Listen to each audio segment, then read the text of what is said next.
In the age between Adam, the first of creation, and Noah, the grateful servant of Allah, a span of 10 generations unfolded. As the years passed, the world around them transformed.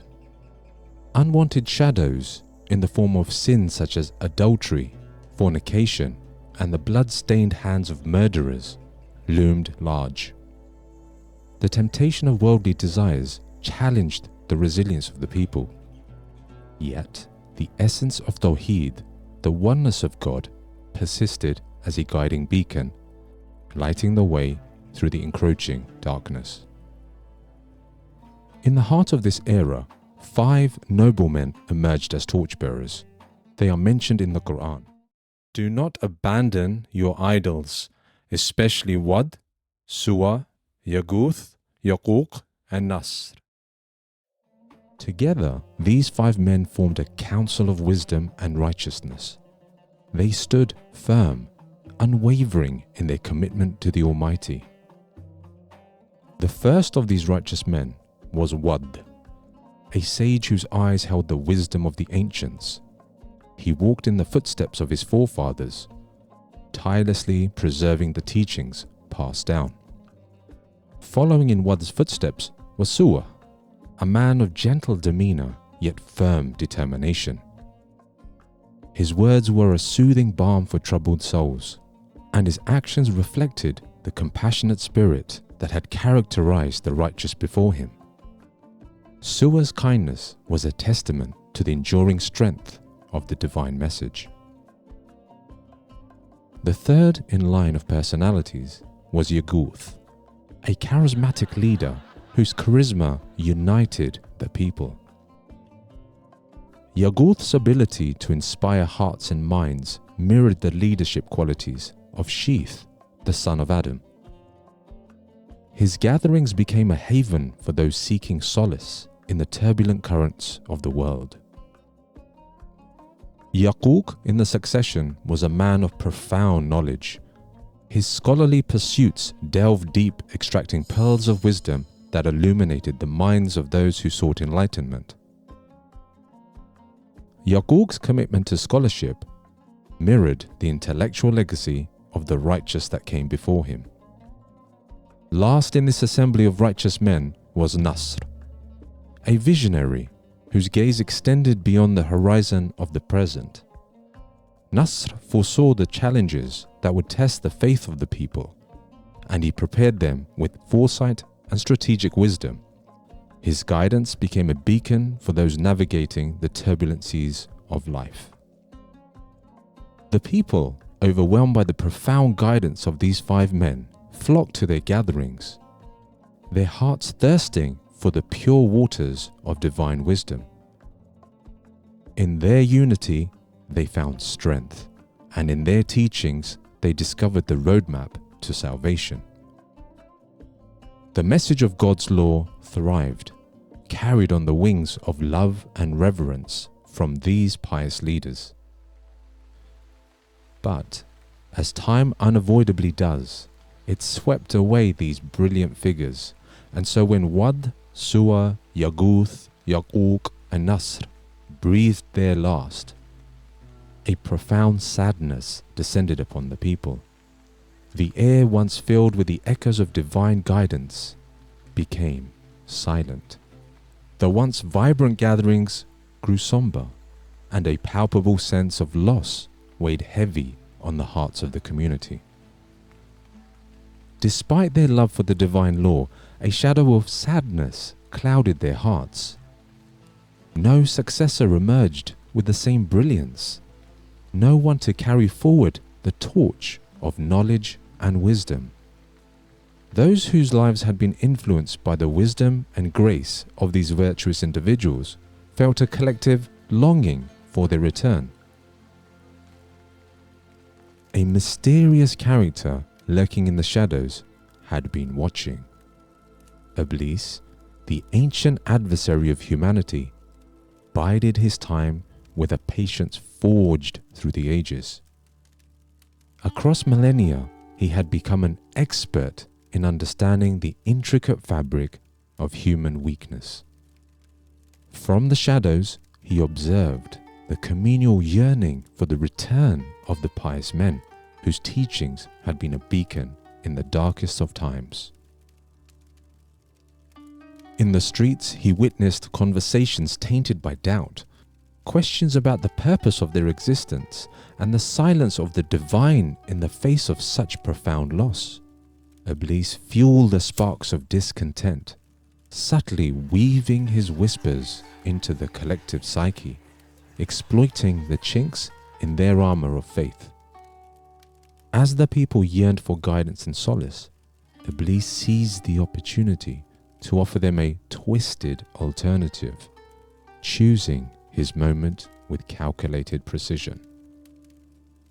Disguised as a wise man, he appeared in the presence of one who claimed to possess the answers they sought, the answers that seemed mysterious in the absence of the righteous men. The hearts of the people, still heavy with sorrow, found solace in the presence of this aged figure who seemed to understand the depths of their loss. With the tact of a seasoned manipulator, Iblees spoke gently to the mournful congregation, weaving words that soothed the ache in their hearts. He shared tales of wisdom and recounted the virtues of the departed pious men, invoking memories that brought tears and smiles in equal measure. As the people hung on his every word, Iblees, in his guise as the old wise man, hinted at a remarkable solution, one that would immortalize the memory of the five men. With an air of mystery, he suggested the creation of statues in their likeness, capturing the essence of the positions and postures that were loved by the community. Carve these statues in the very positions that warmed your hearts, he advised, his eyes gleaming with concealed wickedness. Place them in the heart of the village, where all may see and be reminded of the virtuous lives these men led. Every time you pass by, their images will stir your souls and keep their memory alive. The concept resonated deeply with the people. The prospect of having tangible reminders of the pious men, frozen in the postures that had endured them to the community, was embraced with enthusiasm. A skilled artisan was summoned, and under the watchful eye of Iblees, the statues took shape. The community eagerly participated, each stroke of the chisel becoming a labor of love and a testament to their commitment in honoring the legacy of the departed. The unveiling of the statues became a monumentous occasion, with the people gathering in anticipation.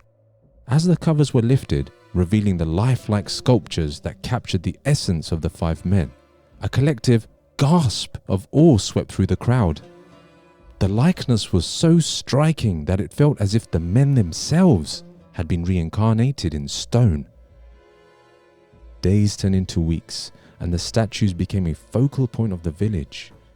The people, initially comforted by the tangible reminders, found comfort in the daily rituals of passing by the statues. The air was filled with whispering prayers and expressions of gratitude, as if the statues themselves held the power to bridge the gap between the earth and the celestial abode of the departed. Unbeknownst to the community, Iblees celebrated in the success of his cunning plan. The statues, while seemingly benign, became agents of a subtle influence. With each passing day, the people's attachment to the statues deepened, blurring the line between honor and something more insidious. As the wheels of time turned, centuries slipped away like grains of sand, carrying with them the echoes of the legacy of the five pious men that had been immortalized in stone. The initial generation that had witnessed the radiance of these righteous figures gradually succumbed to the inescapable march to death. The stories that had once flowed from their lips like a sacred river, connecting the present to the illustrious past, faded, The younger generation, untouched by the presence of the righteous men, inherited a heritage encased in stone, but disconnected from the living memories that had birthed it. The statues, now weathered and moss-covered, stood as silent guards, their significance eroded by the sands of time. The descendants of the original craftsmen, though aware of the statue's importance, struggled to grasp the profound connection their forefathers had felt. With each passing century, the remnants of the men and their noble cause faded like the soft hues of a vanishing sunset. The village, now bustling with the rhythm of new stories and experiences, seemed to have forgotten the essence of the pious men who had once graced its soil. Many years later, the land was gripped by the relentless embrace of drought. The people yearned for relief as their crops withered and the earth cracked under the relentless sun. It was in this desperate moment that Iblees, ever the master of deception, saw yet again an opportunity to finalize his meticulously crafted plan that had unfolded over the course of years. Posing again as a wise and honored figure, he approached a few influential men in their prime, knowing that their words carried weight among the suffering population. With an air of mysterious wisdom, Iblees confided in these influential men, claiming to possess ancient knowledge that could persuade rain from the heavens. He spoke of a sacred place long forgotten by the people, where the prayers of their forefathers had once summoned life-giving rains. Eager to bring relief to their suffering community, the men listened intently as Iblees outlined a plan that seemed to promise salvation. He led the men through desolate landscapes, each step a journey into the unknown.